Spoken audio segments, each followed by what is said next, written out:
They say when people talk behind your back, it means you're ahead. But when it's someone who knows your wounds, someone you once called a friend, it doesn't feel like a compliment.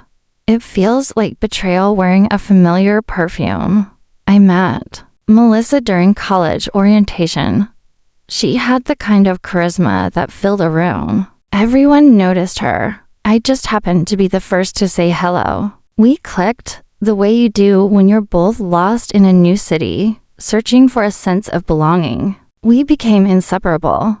At least, that's how it looked. She was loud where I was quiet, impulsive where I was careful.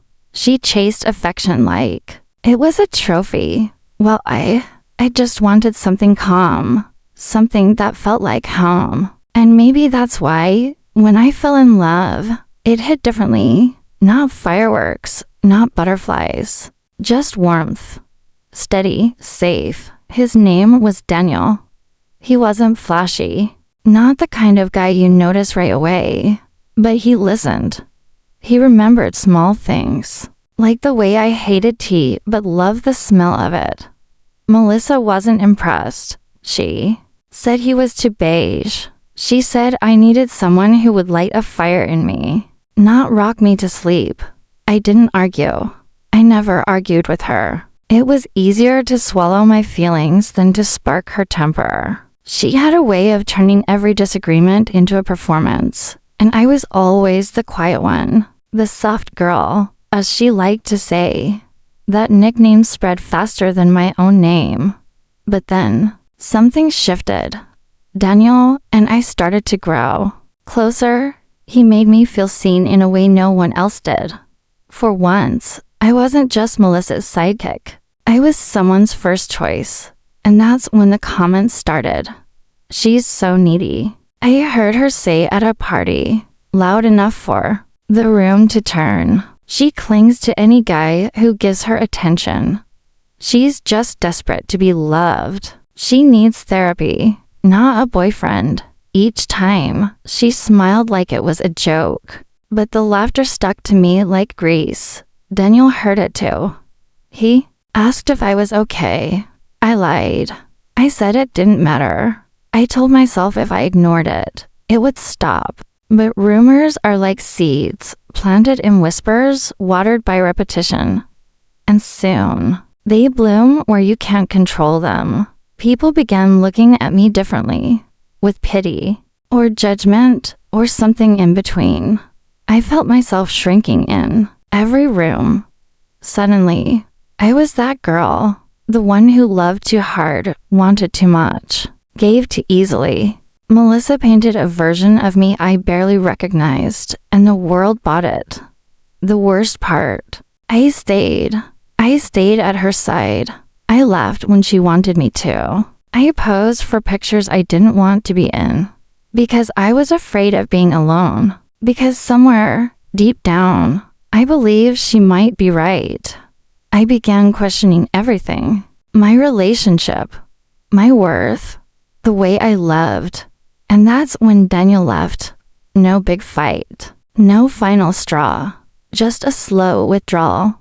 He said I was too intense. He said he needed space. He said I made him feel like he wasn't enough, when all I ever did was love him without reservation. I sat on my bedroom floor that night, phone in hand, wondering if I should text Melissa, to cry, to vent, to ask for her shoulder. But I didn't, because somewhere, beneath the pain, a quieter voice whispered, she wanted this. She watched me fall, and she smiled. And that's when the silence started. I didn't confront her. I didn't explain myself. I just disappeared. No big exit. No dramatic speech. Just a slow withdrawal, the kind that hurts more than a slap. I unfollowed her. I muted the noise. And I started listening to something else. The sound of my own voice, muffled under years of trying to be agreeable. It wasn't peace yet, but it was the start of it. Silence changes things. People don't notice it at first, especially not the ones who always expect you to listen, to laugh on cue. to absorb their storms without ever making a ripple. But when you stop being available, when your likes vanish from their posts, when your name no longer lights up their messages, they noticed. Melissa noticed. It took her 3 days to reach out.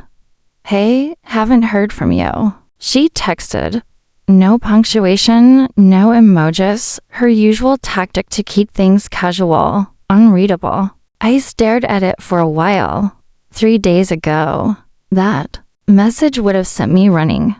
Heart racing, crafting the perfect reply. Terrified of losing her attention. Now, I just let it sit. She tried again the next day. Everything okay?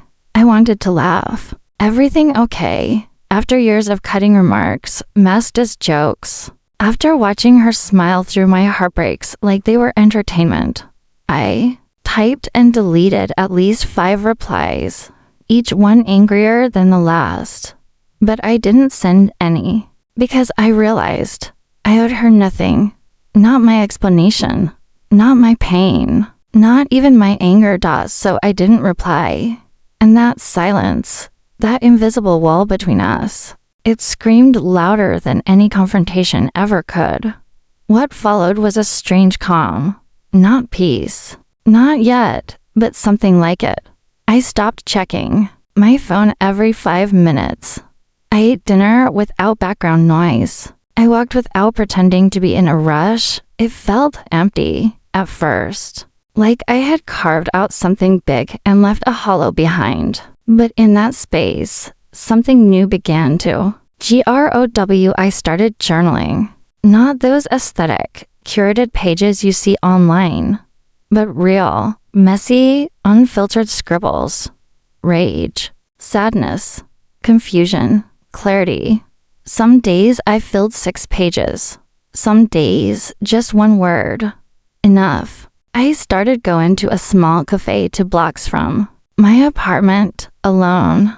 I sat by the window, drank tea I still didn't like, and watched people pass. I listened to strangers. I smiled at baristas. No one knew me there. No one expected anything. It was liberating. One afternoon, I saw Daniel at the corner across the street. He looked the same, but smaller, somehow. Not physically, but something. In his posture, his energy. He didn't see me, and I didn't wave. Because for the first time, I wasn't trying to be seen. A few weeks later, Melissa posted a photo of herself at a rooftop party. Glittering dress, champagne in hand, surrounded by new faces. The caption read, "Some people can't handle my light. I shine anyway." The likes poured in. The comments praised her beauty, her resilience, her unbothered energy. But I knew that look in her eyes. I had seen it in the mirror far too often. Empty triumph. Performance dressed as power. That night, I dreamt of her standing on a stage, lights blinding, audience applauding. But her microphone was off, and no one heard her speak. She smiled harder, wider, as if she could convince herself she was still in control. I woke up with tears on my pillow, not from sadness, but from the realization that I no longer envied her. Her world ran on validation, attention, applause, being chosen. Mine was learning to run on stillness, on presence, on truth. The healing wasn't linear. Some days I missed her. Some days I hated her. Some days I hated myself for missing her. But every day, I chose not to return. One morning, I opened my journal and wrote, "She needed an audience. I needed a mirror." I was done performing. The thing about peace is it's quiet, not in the serene, spa music kind of way, but in the way that makes you confront yourself. There's no noise to drown out your thoughts, no drama to deflect from your reflection. Just you, and all the versions of you that you tried to ignore. For weeks, I kept my world small. I went to work. I went to the cafe. I walked without headphones. I turned my phone face down. And slowly, something unexpected happened. I stopped apologizing for existing. I didn't shrink in conversations. I didn't smile when I didn't want to. I didn't say I'm fine when I wasn't. At first, people were confused. Then, some were annoyed. A few drifted away. But for the first time, I didn't chase them. Melissa, however, wasn't one to drift quietly. It started with a tagged photo. A random girl posted a picture with her at a party, captioned, "With the queen of comebacks," and then, in the comments, "Can't believe what her ex-bestie did to her." Another replied, "Desperate girls always turn toxic when they're left behind." I stared at the screen for a long time. I hadn't spoken to Melissa in over a month. I hadn't posted a thing about her, but somehow, I was still the villain in her story. And I realized something. Some people don't want closure. They want an audience. I considered replying. I even typed something. But before I could hit send, a calm came over me. Not weakness, not fear, but clarity. Melissa needed to be seen. I didn't. Instead of engaging, I closed the app. I went for a walk. I bought myself flowers, something I used to think was sad. As if only women without love bought flowers. Now I knew better. Now I knew love starts with presence. Mine. A few days later, I ran into Claire, someone from college who had always hovered on the edges of Melissa's spotlight. We exchanged small talk. Then, with a knowing smile, she said, "Melissa's really going off about you lately." I raised an eyebrow. "Still," she said, "you ghosted her. That you got weirdly possessive about your boyfriend, and that you tried to ruin her reputation." I blinked. The sheer audacity of the rewrite almost made me laugh. "She said that?" I asked calmly. Claire nodded. I didn't know what to say. "Honestly, you seemed different. In a good way. Peaceful." That word again. It stuck with me for the rest of the day. Peaceful. Not perfect. Not polished. Just not angry. Not needing to be understood. Not craving justice from someone who wouldn't recognize truth if it kissed her cheek. That night, I wrote in my journal, "She tells her version louder. I live mine quieter. But one of us sleeps better." I no longer wanted revenge. I no longer fantasized about her seeing me succeed or regret what she did. I just wanted space. Not the kind you demand from others, but the kind you build inside yourself. I started going to therapy, not because I was broken, but because I wanted to understand the parts of me that allowed her to stay so long. I learned about codependency, about emotional grooming, about why I confused attention with affection and chaos with connection. It hurt. It humbled me, but it freed me. And with every quiet realization, a little piece of myself returned. The parts I gave away too easily, too early, for too little. I used to think healing would feel like a revelation. Like one morning I'd wake up, glowing and unbothered, with some cinematic soundtrack playing in the background while I sipped coffee, and smiled at my new life.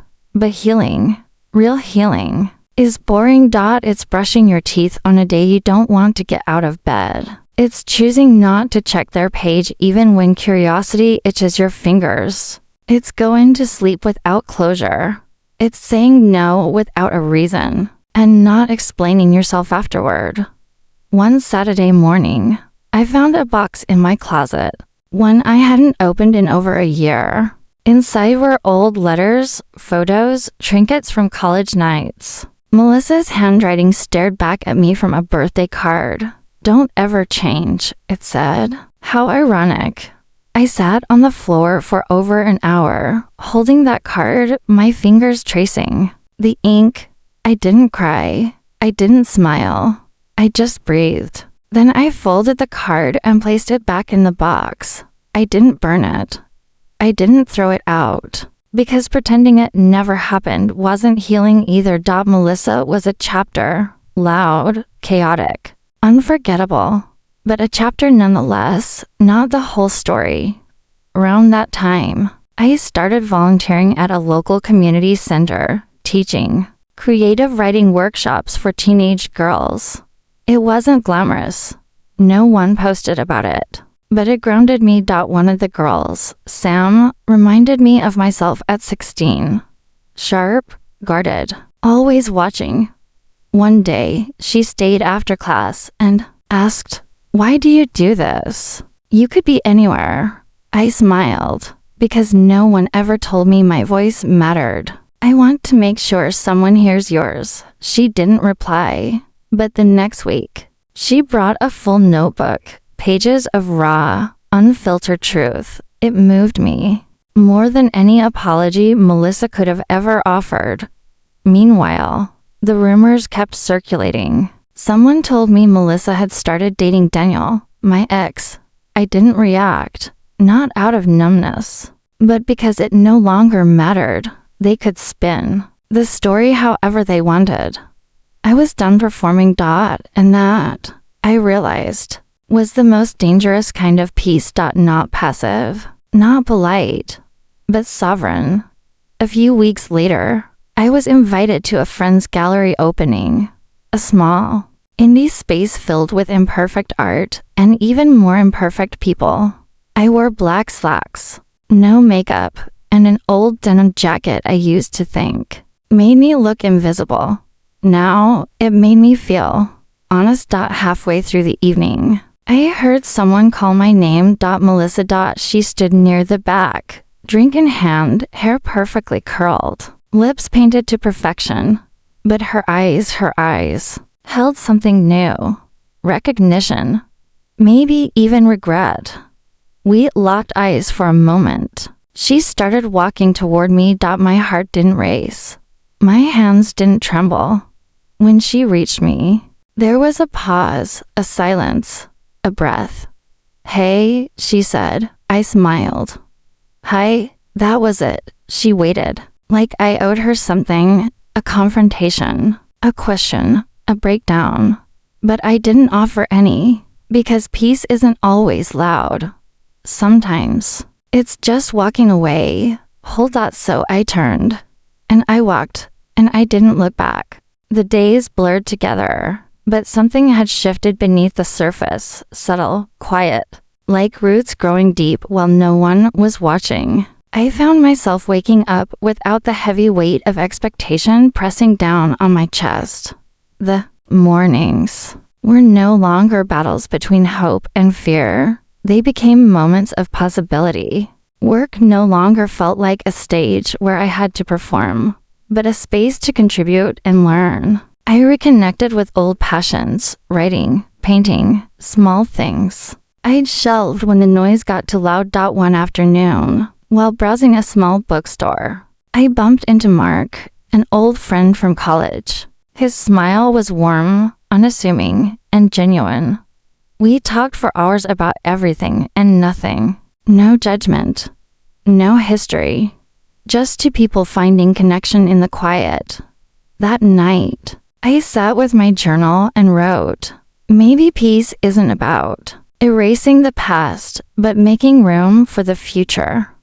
Melissa's shadow loomed less each day, replaced by a growing sense of self that wasn't tethered to anyone else's narrative. I started volunteering more regularly, teaching writing to teenage girls. Watching them discover their voices reminded me of my own journey, the quiet power of owning your story. But healing also meant facing the parts of myself I'd hidden, the doubts, the loneliness, the scars. There were nights I cried alone, feeling the sting of old wounds reopening. But this time, I let the tears fall without shame. I let myself be vulnerable because vulnerability was no longer a weakness, but a bridge.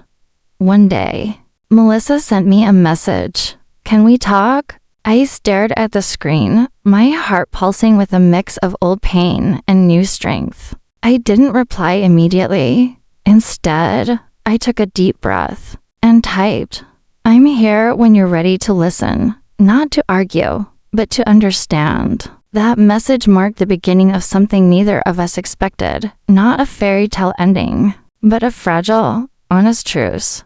We met at a quiet cafe, no pretenses. Just two women who had hurt each other deeply but were brave enough to try healing. That afternoon, I realized peace wasn't about winning or losing.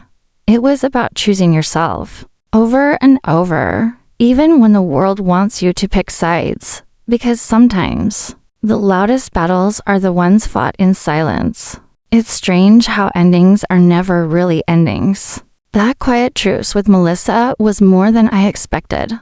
Less dramatic than I feared. More healing than I dared hope. We didn't erase the past, but we acknowledged it. We didn't promise friendship, but we promised honesty. We didn't rewrite the story, but we accepted that sometimes the same story is told from two different books. In the weeks after that meeting, I found myself facing the hardest question of all. Who am I outside of the roles that define me? I'm not just the girl who was whispered about behind closed doors. Not just the desperate lover, the toxic ex, or the girl who lost her way.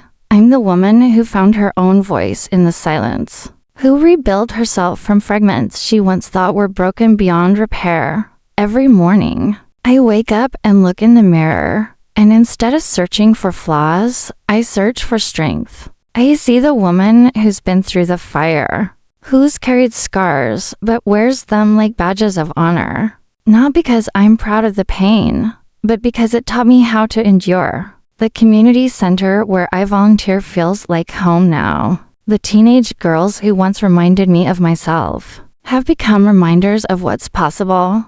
Their voices grow stronger, and so does mine. I write often, pouring truth onto a paper, unfiltered, raw, and unapologetic. Words have become my sanctuary, my rebellion, my redemption.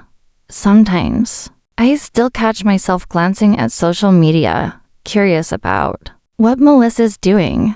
But the urge fades faster each time, because peace, real peace, isn't about control or winning the narrative. It's about letting go, about choosing yourself above the noise. I've learned that life doesn't owe you fairness. It doesn't guarantee second chances or happy endings, but it does give you the power to decide who you become.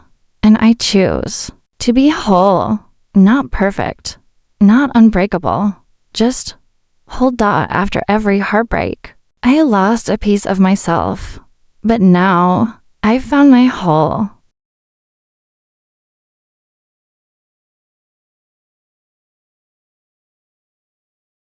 If this story touched your heart, please like, comment, and share it with someone who needs to hear this. Subscribe for more real stories that reveal the quiet strength behind every fall and the power of finding yourself again.